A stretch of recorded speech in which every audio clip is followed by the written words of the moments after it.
Online order করে সম্পূর্ণরূপে এবার আয়ুষকে ফাঁদে ফেলার পরিকল্পনা করলো তৃষা। হ্যাঁ বন্ধুরা, ভিডিওতে লাইক দিয়ে দেখতে থাকুন। যে মুহূর্তে কিনা তৃষা ইচ্ছেকৃতভাবে আয়ুষ যেখানে চাকরি করে সেখানে স্পেশালি অনলাইনে কিছু পারচেস করা মাত্র যখন বলে দেয় যে আমার পার্সেলটা ডেলিভার করার জন্য যাতে আয়ুষ্মান গাঙ্গুলি আসে এবং সেটা যাতে কোনো রকম কোনো ভুল ত্রুটি না হয়, এটা হলে কিন্তু আপনার কপালে অশেষ দুঃখ আছে। ঠিক সেই সময় আয়ুষকে যখন কিনা ওর ম্যানেজার আয়ুষকে দায়িত্ব দিয়ে বলতে থাকে যে এই পার্সেলটা তোমাকেই ডেলিভারি করার জন্য যেতে হবে এবং এছাড়া কোনো রকম কোনো ভুলচুক যাতে না হয় এবং সম্পূর্ণ টাকাটা তুমি নিয়ে আসবে, ঠিক আছে? তো যাও আয়ুষ। ঠিক সেই সময় আয়ুষ যখন কিনা সেই বাড়িতে গিয়ে ওঠে এবং সেই বাড়িতে যাওয়া মাত্র আয়ুষ যখন কিনা চিনে ফেলে এবং বলতে থাকে যে ও মাই গড, এটা তো স্যামের বাড়ি। এবার যদি আমি কোনো মতে এই বাড়িতে গিয়ে ফেসে যাই তাহলে কী হবে? কিন্তু আমার চাকরিটা বাঁচানোর জন্য হলো তো আমাকে সেখানে যেতেই হবে, কিন্তু আমি করবো তো করবোটা কি অন্য কাউকে দিয়েও তো সেটা করা যাবে না, কারণ একবার যদি আমি সেটা করি তাহলে আর ম্যানেজারের কানে অবধি যদি পৌঁছে যায় তাহলে তার রক্ষে থাকবে না। কিন্তু এদিকে যদি আমি একবার সেখানে যাই আর সেখানে যদি তৃষা থেকে থাকে তাহলে তো ও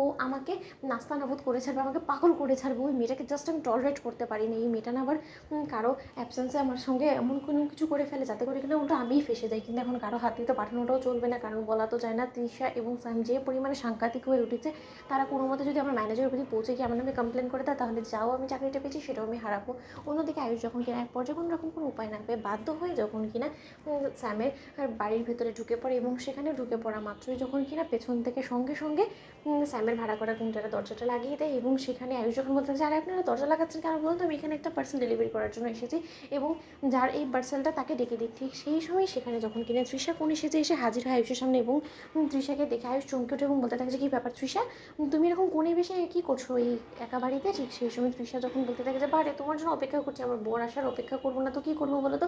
তুমি না আসা পর্যন্ত বিয়েটা তো শুরু করতে পারছি না, তাই না? জানো আয়ুষ কিন্তু এবার ব্যতিক্রম হবে, তার কারণ আমাদের বিয়েতে তো আগেরবার সমস্ত লোকেরা উপস্থিত থাকা সত্ত্বেও কোনো মতেই কেউ আমাদের বিয়েটা মেনে নেয়নি, বরঞ্চ তোমার মা আমাকে দূর দূর করে তাড়িয়ে দেওয়ার জন্য ইন্সপেক্টরকে ডেকে পাঠিয়েছে, আমার ভাইকে গ্রেফতার করেছে। তাই এইবার একান্তই আমার এবং তোমার বিয়েতে শুধুমাত্র আমার ভাই উপস্থিত থাকবে এবং ওর উপস্থিতিতে রীতিমতো তুমি আমার স্মৃতিতে সিঁদুর পরাবে এবং এছাড়া কোনো রকম কিন্তু তোমার কাছে কোনো রকম কোনো উপায় নেই, কারণ তুমি যদি কোনো রকম কোনো চালাকি খাটানোর চেষ্টা করো ভুলে যেও না কিন্তু যে বাড়িতে কিন্তু কুসুম একা আছে এবং কুসুম কোথায় আছে, তোমরা কোথায় গিয়ে থাকছো সেই সমস্ত আইডিয়া আমার কাছে আছে এবং সেই সমস্ত কিছুর জেরে কিন্তু তুমি যদি আমার শর্তে রাজি না হও তাহলে কিন্তু তোমার কুসুমেরই ক্ষতি হবে এবং কুসুম কিন্তু একা কোনো মতেই এই সমস্ত কিছু ট্যাকল করতে পারবে না। এবার বলো তুমি আমার স্মৃতিতে সিঁদুর পরাবে কি না? যদি এটা না করতে নারাজ হও তাহলে কিন্তু তোমার কপালে অত অশেষ দুঃখ আছেই, তার পাশাপাশি কিন্তু কুসুমেরও আছে। ঠিক সেই সময় আয়ুষ বলতে থাকে যে জোর করে কোনো মতেই তুমি আমার মন পাবে না এবং তুমি কি ভেবেছো আজকে আমাকে জোর করে এখানে আটকে রেখে তুমি তোমার স্মৃতিতে সিঁদুর পরিয়ে দিয়ে একটা সিন ক্রিয়েট করার চেষ্টা করবে, তুমি মিডিয়ার কাছে আমার ইমেজ নষ্ট করে দেওয়ার চেষ্টা করবে?